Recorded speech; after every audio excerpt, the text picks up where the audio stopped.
నగరంలోని 37, 45వ డివిజన్లో సమస్యల పరిష్కారంపై సమావేశం జరిగింది. డివిజన్ కార్యదర్శి రావులపాటి నాగరాజు అధ్యక్షతన సమావేశం కొనసాగింది. ఈ సందర్భంగా షేక్ నాగుల్మీరా హాజరై మాట్లాడారు.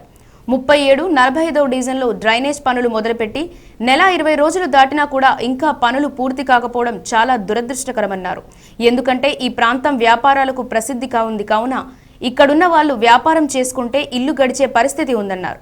ఈ కార్యక్రమంలో డివిజన్ కమిటీ సభ్యులు వై భాస్కర్, రాజు, స్వాతి రామారావు, షేక్ పాషా, సభ్యులు తిరుపతిరావు, వీరబాబు, సాంబశివరావు, పాషా, రాము, మల్లేష్, తిలక్, గోపి, నరేష్ తదితరులు పాల్గొన్నారు.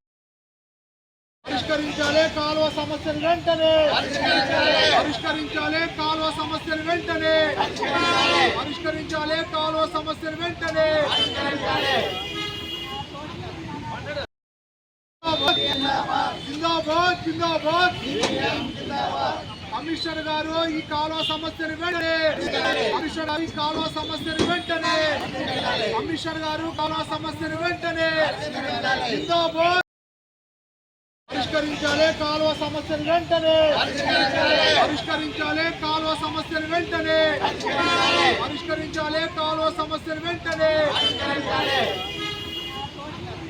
డివిజను అట్లాగే 45వ డివిజను 2 ఏరియాలలో సంబంధించి ప్రాంతంలో ఓల్డ్ క్లబ్ రోడ్డు వినోద సినిమా హాల్ ఎదురుగా ఏమైతే ఉందో కాలువ గత 45 రోజుల నుంచి ఇక్కడ 15 రోజుల ప్రాంతం నుంచి ఇక్కడ కాంట్రాక్టు నిర్లక్ష్యం వల్ల అట్లాగనే మున్సిపాలిటీ అధికారుల నిర్లక్ష్యం వల్ల నెలన్నర నుంచి అయితేనా కూడా ఇప్పటి వరకు కూడా కొద్ది పని కూడా కదలకపోవడం చాలా బాధాకరమైన విషయం.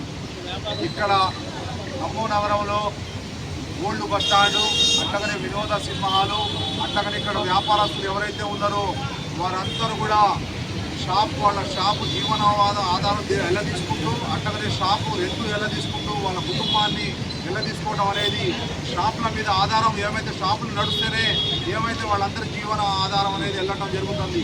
ఈ కాలువ డ్రైనేజ్ వల్ల వాళ్ళ షాపులు నడవక 2 నెలలు గడుస్తున్నా కూడా ఇప్పటికి కూడా ప్రభుత్వ అధికారులు ప్రభుత్వం ఎవరైతే ఉన్నారో ప్రజాప్రతినిధులు వారందరూ కూడా నిమ్మకి నీరెత్తినట్టు కూడా వార్తలు ఇంతటితో సమాప్తం. తిరిగి ప్రసారమయ్యే వార్తల్లో మళ్ళీ కలుద్దాం. అంతవరకు సెలవు. నమస్తే.